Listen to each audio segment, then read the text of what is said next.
Good morning. Good morning and welcome to Blue Valley Christian Church. I am Pastor Lois Kelly, the pastor here at Blue Valley Christian Church, and we welcome you, whether you are watching this live or you will be watching it later. We are glad to have you with us to worship this morning. I invite you to share this video. Give it a like, a thumbs up, or a heart. We'd appreciate that. And comment. Let us know that you're here, whether you're watching it live or later. Put a comment in. Let us know that you're here. That's how we can interact. That's how we can worship together, is through the comments that we have. And so even watching it later, we can still interact through those comments. So good morning, Susie. Good to have you with us this morning. So I hope everybody has been having a wonderful week. The sun is out here today. It's been kind of a nice weekend. So get out and soak up some of that vitamin D. You can. So, and we are quickly approaching Easter too. Next Sunday will be Palm Sunday, and then Holy Week, and we have Easter. I can't believe how fast it seems like things are moving at other times. It's like they're just at a snail's pace. But again, I also want to remind you that in just a few minutes, in the part of the service as we begin it, we will be lighting our candles and lifting up our prayers. So if you have a prayer request that you would like us to lift up and light the candle for, I invite you to put that in the comments. But do remember that the comments are public, and so if it is a request that you would rather keep private, you can private message us here on Facebook. That comes to me. Also, there's a number in the description of this video. You can send a text, and that text will come directly to me, and we can be lifting up those prayers throughout the week. So be kind of thinking about that, though, if there are prayers that you would like to put in the comments. And when we get to that part in the service here in just a couple minutes, we will light those candles and lift those prayers up. So, and again, I also remind you to share this video and give it a like and comment. Let us know that you're here. It lets me know how many people are watching, but I don't know who's watching if you don't comment. So let me know you're here. Put a little comment in there. And if you do follow our Facebook page, and I hope that you do go and like it and follow it, you will notice that yesterday we posted about a special announcement that we were going to be making this morning.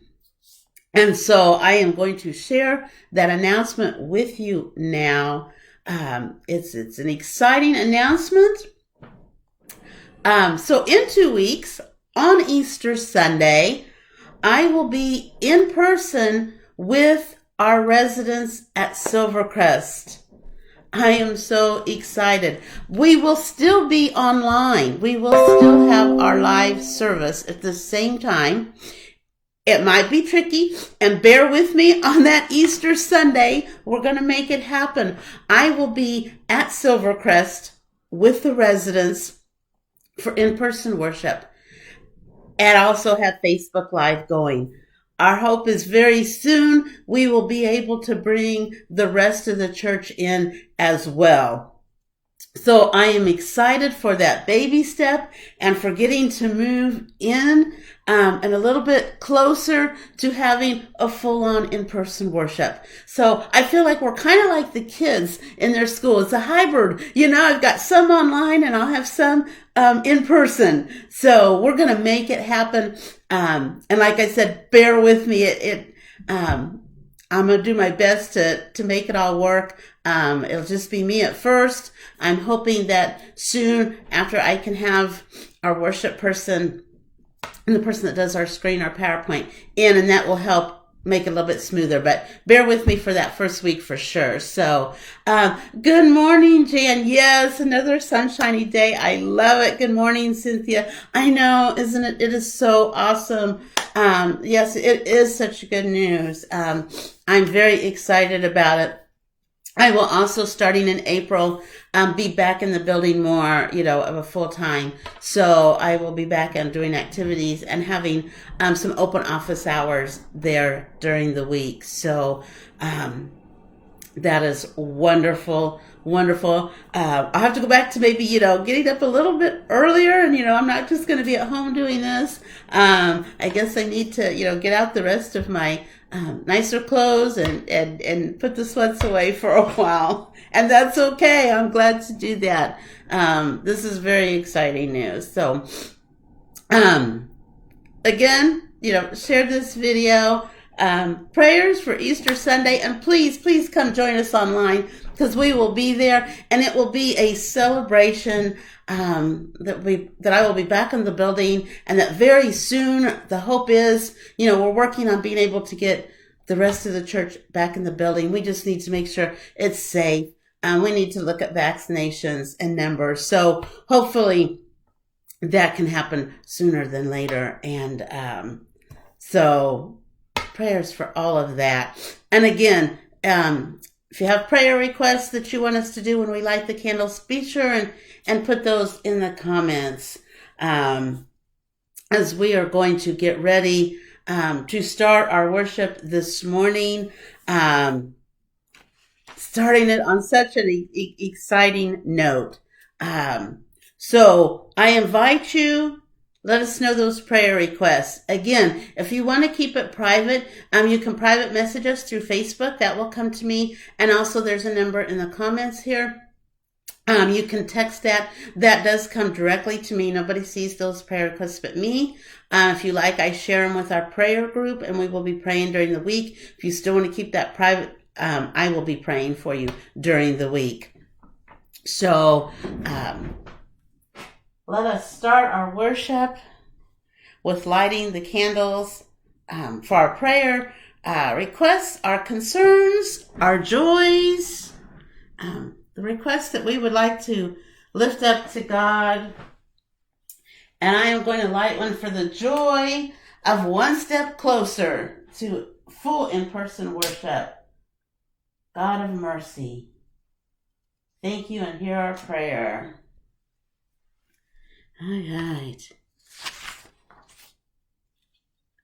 And I thanks for the sunshine that we have today and this weekend, for the flowers that are starting to bloom and come up, for the buds on the tree, for the new life that we see emerging that gives us hope and energy.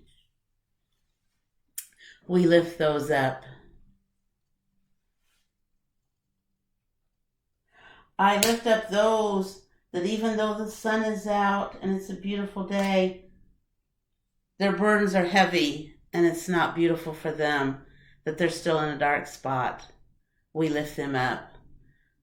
God of mercy. For those that are fighting addictions, that their addictions won't win. God of mercy, hear our prayer.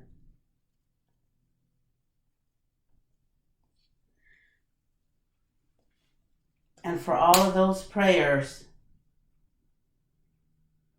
that are in our hearts and unspoken, God of mercy, hear our prayer. As we prepare ourselves to go to worship, let's just take a few moments to kind of calm ourselves, to center ourselves, reflect on the prayers, concerns, on the requests, the joys that you have, and just prepare yourself to be ready for worship.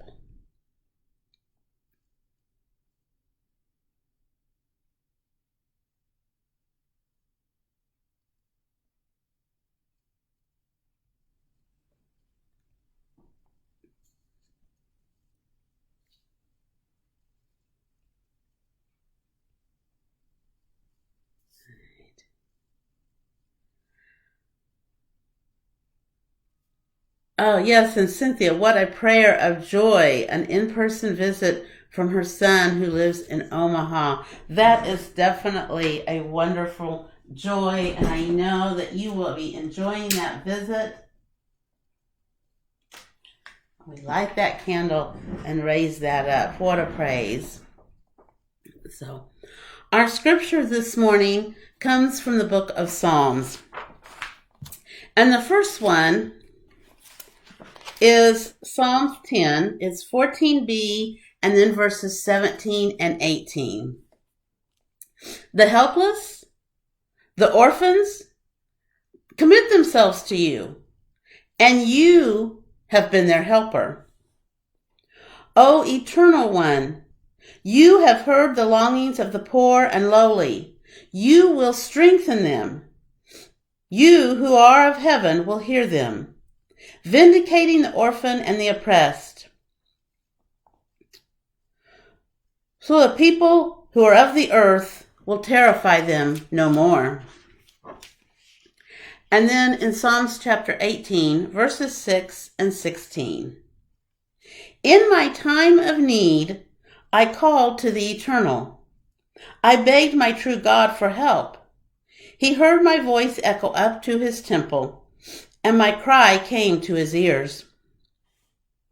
He reached down his hand from above, and he held me. He lifted me from the raging waters.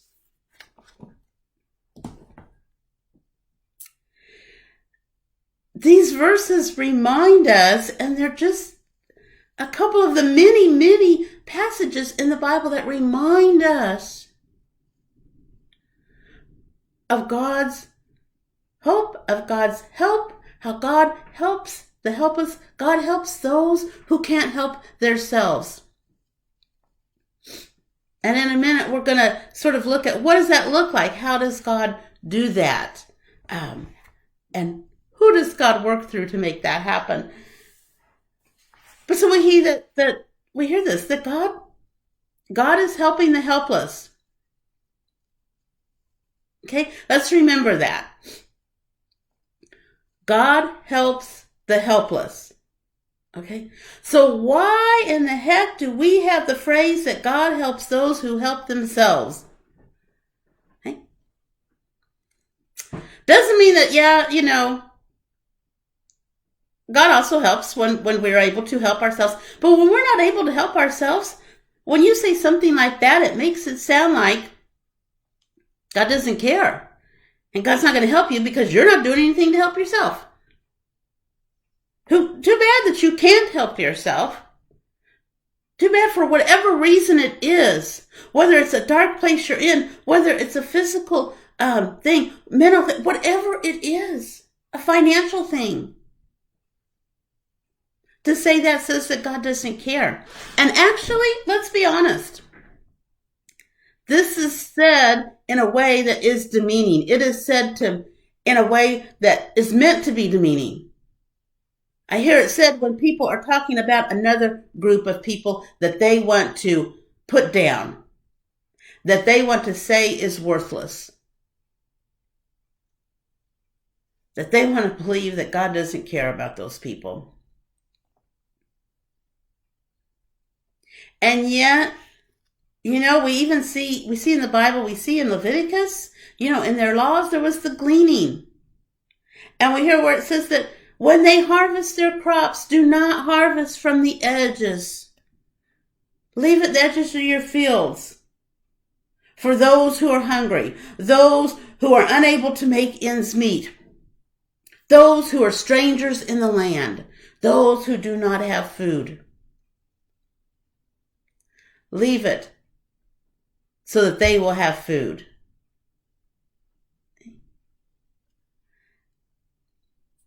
Now,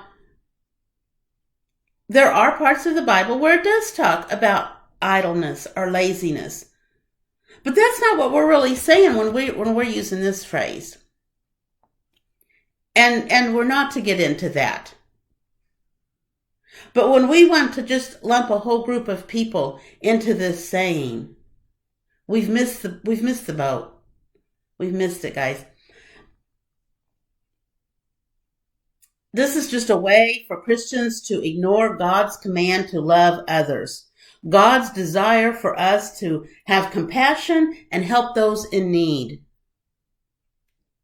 When I see all the different memes and stuff on social media, and it's kind of like, I have to go to work and work 70 hours so you can have your welfare. No, that's not it. And there's more of those that are just, they're horrible. And they're not loving. And they're not compassionate. And are there some people that scam the system? Of course there are. But that is the minority. That is very few. So why are we harming the majority? The people who don't really want the handout, but they have no choice. Because for them it becomes a hand up. And we are called to help those who can't help themselves, or those who require some help before they're able to help themselves. Our God is a God of compassion, and He uses other people to help those who can't help themselves. So God is wanting to help those people, and God is using us to do it. And so when we have this attitude and we don't want to help or look at the whole person or get to know them or see them as worthy, we're basically saying, no, God, we don't want any part of you. We don't want any part of your compassion for others. That's the reality.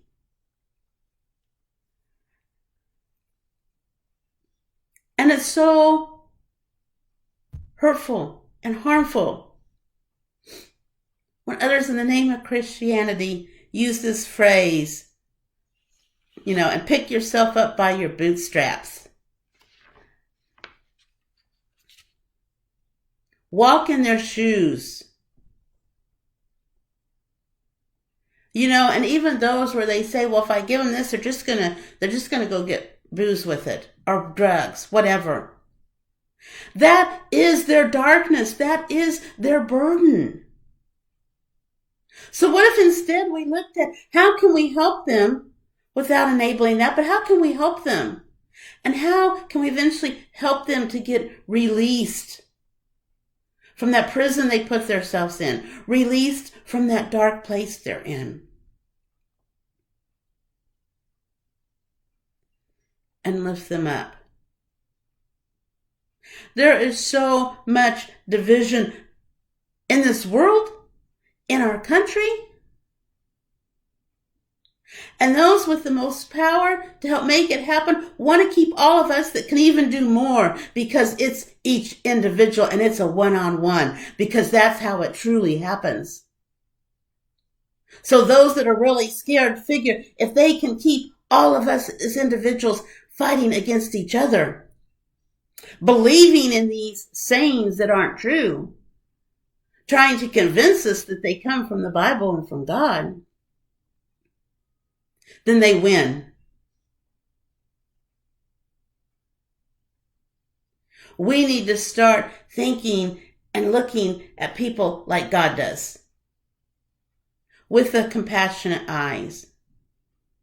Find out what's really going on, what's really behind it, and how can you help. Feeding people is great, and we need to do that. But we need to take it a step further. How can we end that? What needs to happen? Is it making a living wage? Is it bringing in more stores in food deserts? What is that? How can we work towards that while at the same time helping to feed, but we bring in the tools till they can help themselves and work out? What are the great? We saw it this winter when they opened up Barter Hall. for a homeless shelter, and so many were able to go in there and get out of the cold. It was one of the blessings from the pandemic, because it's not being used for anything else, and so they were there.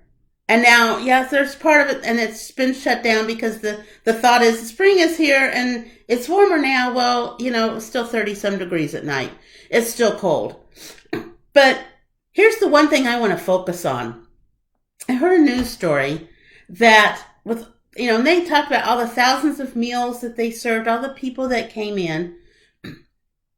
They were able to find shelter, permanent shelter, for 100 of those folks.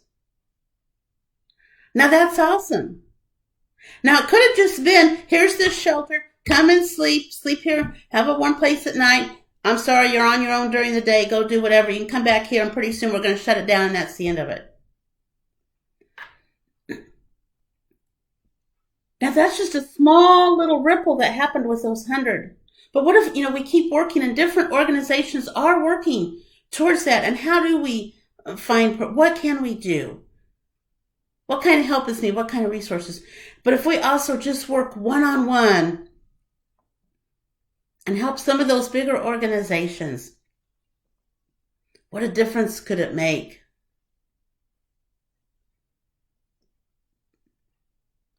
God has compassion. God helps those that are helpless. God does that through us. Are our eyes open to those opportunities? When we see the memes on our social media, or when we hear somebody talk about that, do we remain silent even if we don't believe it? Or do we speak up? Do we say, wait a minute? It's easy to step back and talk about a group of people or situations that we know nothing about. When we're so far removed from it, we've not walked in those shoes. We've not searched out those folks. We've not tried to get to know them. We don't want to, because it's easier to ignore and put down when it's just a number. It's a lot harder once you get to know somebody, once you see their reality, once you understand what's truly going on. Then it's a little bit different. Then we can have the compassion of God. Sometimes I just want to say, shut off all of the news channels, shut off social media, shut it all off, and go get out in the world. Go get out of your neighborhood and go and find out, meet people, ask questions, find out what's really going on, and how can you make a difference? How can God use you to help those who can't help themselves? Amen.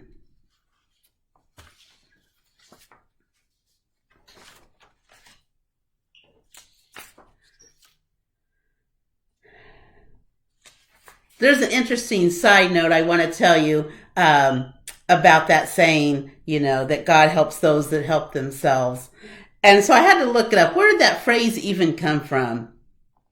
And it appears in the 1st century AD Greek fable where a wagon falls into a ravine, but when its driver appeals to Hercules for help, he's told to get to work himself. And this article says, what a lousy god of Hercules turned out to be. But it also really probably came from Algernon Sidney in 1698 in an article titled Discourses Concerning Government. And so, and then it's also attributed in 1757 to Ben Franklin because he also quoted that. But as we see in the Bible, it teaches the opposite. For you have been a defense for the helpless, a defense for the needy in their distress, a refuge from the storm, a shade from the heat. So just a little background on, okay, so where did that saying come from that gets so misused? And at this time, I also invite you, if you would like to help with the ministry of Blue Valley Christian Church, our pioneering ministry of worshiping with and to senior adults living in community, and help with some of our outreach and mission projects, you can check out our Facebook. You can check out our webpage to learn more about us. But we invite you, you can give through the app Givelify. You can go to our website, which the link is in this description.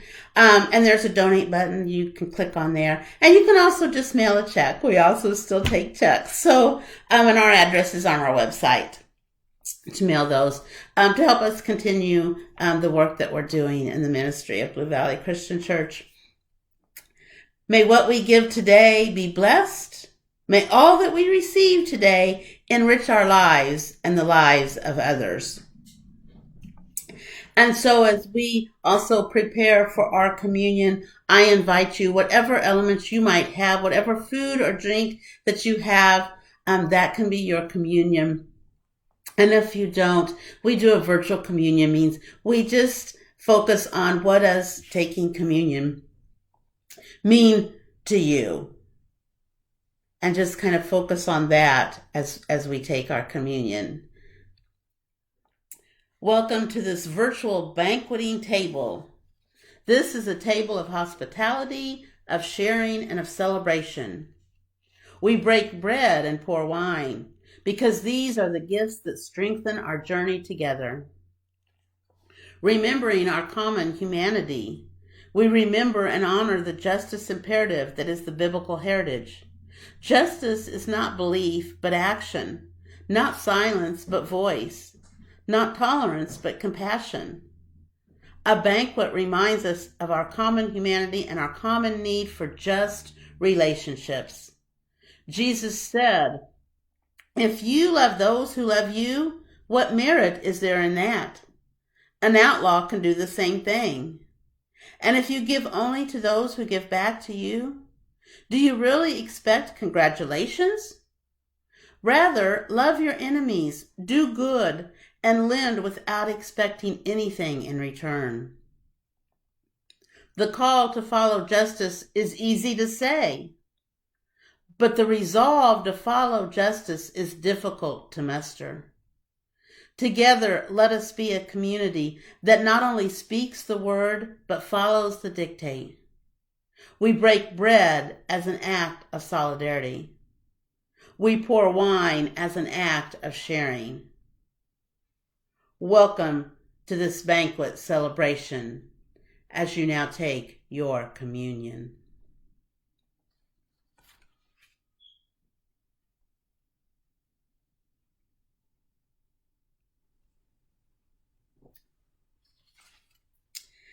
This God we seek is greater than each difference, the source and ground of all variety, the center and the soul of all creation, erasing hate with love to set us free. Go in peace, and may the holy God surprise you on the way. Christ Jesus be your company, and the Spirit lift up your life. Amen. Oh, yes, Susie, good idea. Yeah, find a friend that is different from you and learn from each other. What a great idea. I hope you all have a wonderful week. And we will be back here next Sunday at 9:30 for Palm Sunday. Palm Sunday from my home office. And I'm not going to jinx it and say, the last one here, because that is my hope.